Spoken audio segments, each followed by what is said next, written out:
This is the story of Alf Goes Wild. You can read along with me in your book. You will know it is time to turn the page when you hear the chimes ring like this. Let's begin now. When 7-year-old Brian Tanner arrived at Camp Winnacoma, he couldn't wait to drop off his duffel bag and begin the week's activities. As he was dragging the canvas sack along the dirt path, a teenage counselor approached. Hi, I'm Greg, your cabin master. Need some help with that bag? Thanks. It seems a lot heavier than when I packed it. Come on, I'll introduce you to your cabin mates. Greg helped Brian lug the bag to their cabin. Inside, a boy looked up from the book he was reading. My name's Daryl, but don't bother to use it. And don't bug me, okay? The counselor frowned at Daryl before introducing Brian to his other cabin mate. This is Timmy. It's his first time at camp. Brian smiled at the younger boy. It'll be great. You'll see. After Brian looked around the cabin, Greg led the boys off to the orientation meeting. As soon as they were gone, Brian's duffel bag began to twitch. Suddenly, the string popped loose, and out climbed a strange, furry creature. It was Alf. Wow! What a way for an alien to travel. He looked around the cabin and took a deep breath. Ah, so this is nature. Mountains, pine trees, flowers, snacks. Snacks! Alf found the other campers' bags and began going through their things, tossing aside swimming trunks, hiking boots, and canteens.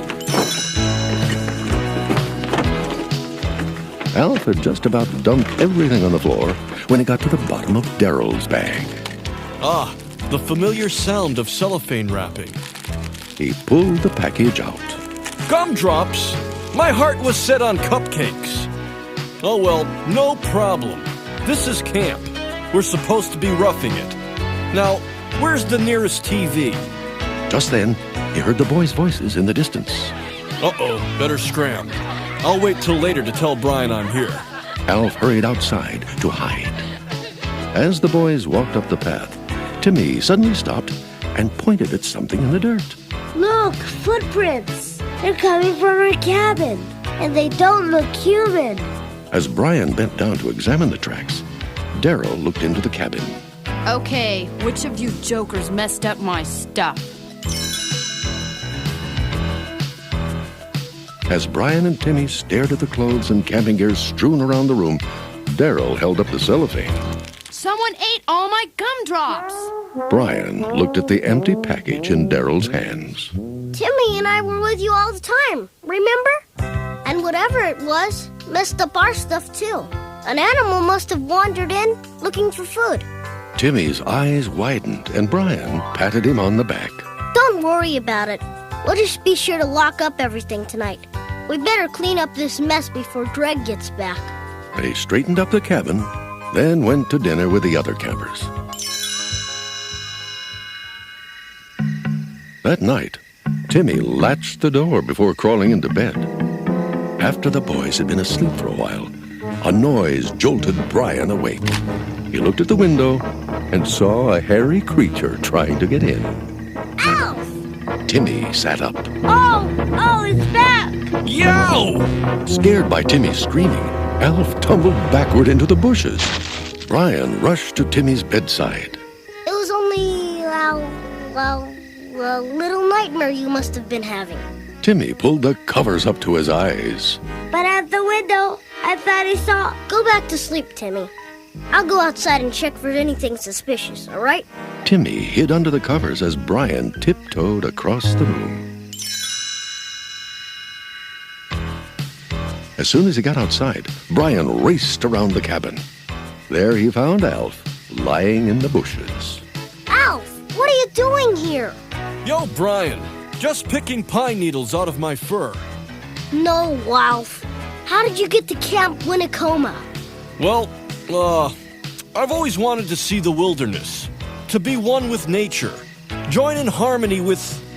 All right, B, here's the truth. I missed you. You don't know what it's like to be cooped up in the house all day with the cat. Brian helped Alf out of the bushes. You can't stay here. Don't send me back. I've been through too much.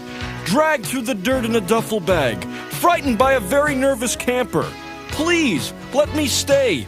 I'll be good, I promise. Please, please, please, please, please. Alf leaned his head against Brian. Okay, Alf.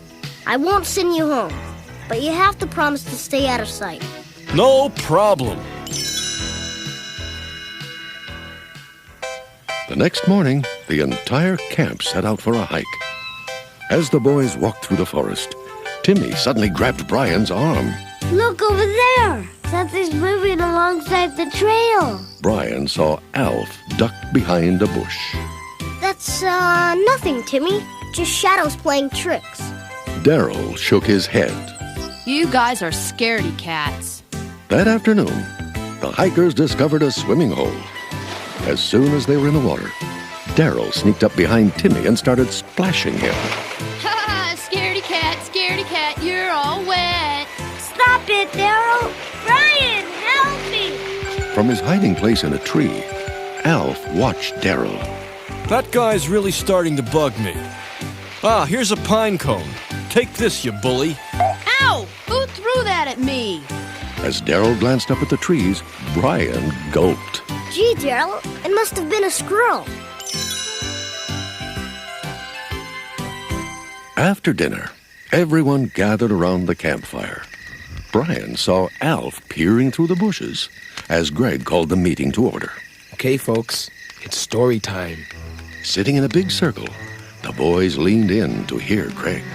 Legend has it that a mean, horrible creature called the Winnacoma Woodwhopper stalks the forest at night, following you wherever you go.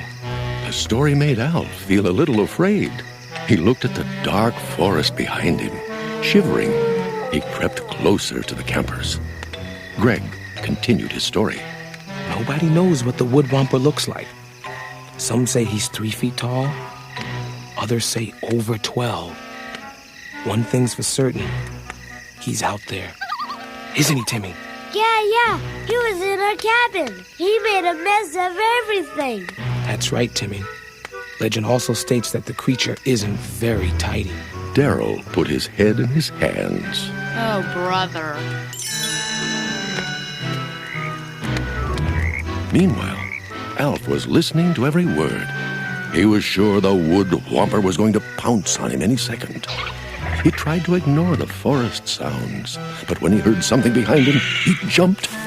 Greg looked at the boys. Did you hear that? As Timmy trembled, nodding his head, Darryl turned to him. Will you calm down? I want to hear this. Greg gazed at his eager listeners. You'll never hear the Woodwhopper coming. He appears without warning. For all we know, he's watching us right now. Spying on us from those bushes. Right there! Greg pointed straight at Alf. Ah! The frightened alien leaped out of the bushes and into the group of boys. Timmy jumped up. The Woodwhopper! Run! Everybody run! As the boys scattered into the forest, Brian remained by the campfire with Alf clamped to his leg. Yo, Brian, is it gone? Is what gone? What are you talking about? The Woodwhopper! It was right behind me! Oh, wow, that was just a story. Everybody ran away because you scared them. I'm taking you back to the cabin before you cause any more trouble. No problem. I still think the Woodwhopper might come back. On the way, Alf stuck close to Brian. Suddenly, Timmy appeared, pointing. Look out, Brian!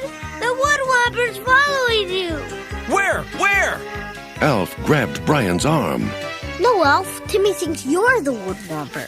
As Timmy turned and ran, Brian raced after him. Slow down, Timmy. It's okay. He's not what you think he is. Alf sauntered up to the terrified boy.